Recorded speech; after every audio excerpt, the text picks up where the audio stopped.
Monsters when we're a kid are pretty scary. They're overwhelming, they're more powerful than we are.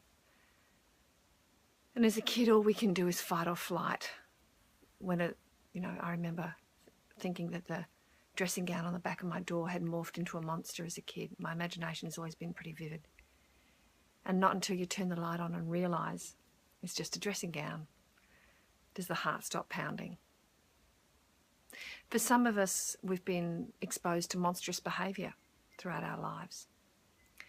And often for children, monstrous behaviour is like an app that gets installed. You know, it wounds, it scars the psyche. And in adult life, it remains there. And it can be hard to get rid of. You know, we often talk about fighting our inner demons.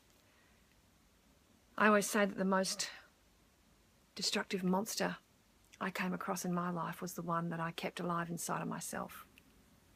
I spent many years fighting and flighting from it, and until I eventually faced it and made peace with it and even befriended it, it ran my life. And that's why today, in today's word vitamin about monsters, I use that really cute little Disney picture, because monsters and our fear of them is often unfounded. Now, granted, there was some, and probably, you know, for you in your life, you've been exposed to really monstrous behaviour in people. However, we can't change what they did, but what we decided that meant about us, whether we deserved it or there was something wrong with us, that's what we can change. And, you know, healing around monstrous behaviour is something that many of us need to do in adult life so that we don't become the very thing we're running from or have been wounded from.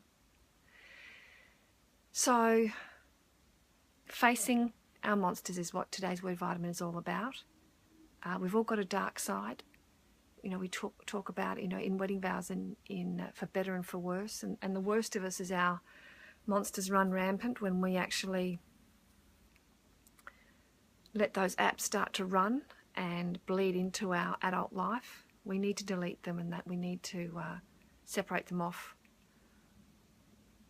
from our present life, and that sometimes we need some help to do that. So it's just food for thought today, the word monster and monstrous. And I know I've been a monster. I've been monstrous when I was drinking and drugging and running from my monsters, and I've been a monster when I've been angry and projecting all of my past sewerage into my present moment, and neither of those work. So facing the monsters, turning on the light, realising that the monster is not bigger than us and not more powerful than us is a very liberating thing. So a bit of food for thought there. If you get a chance to read the word vitamin, please do, and I'll be back tomorrow. Mwah. Lots of love. Bye.